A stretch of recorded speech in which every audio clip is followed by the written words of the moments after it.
Қазақ халқының ежелден келе жатқан мейрамы Наурыз, көктем мезгілінің жетіп, күн мен түннің теңеліп, табиғат ананың оянатын уақытымен тұспа-тұс келеді. Наурыз парсы тілінен аударғанда жаңа күн дегенді білдіреді. Қазақтар бұл күнді ұлыстың ұлы күні деп атайды. Мерекенің басты тағамы 7 түрлі қоспадан дайындалған наурыз көже. Наурыз мерекесіне ерекше әрі алдын ала дайындалатын болған, себебі ол тазалық пен жаңарудың мерекесі ретінде атап өтіледі.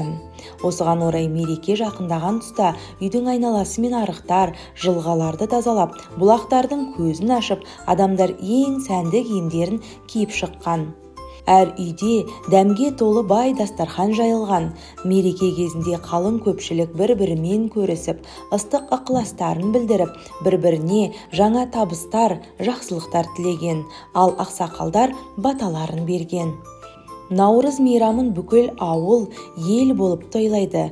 Дәстүрлі ұлттық ойындар, көкпар, аударыспақ, күрес, қыз қуу сияқты ойындар ұйымдастырылады.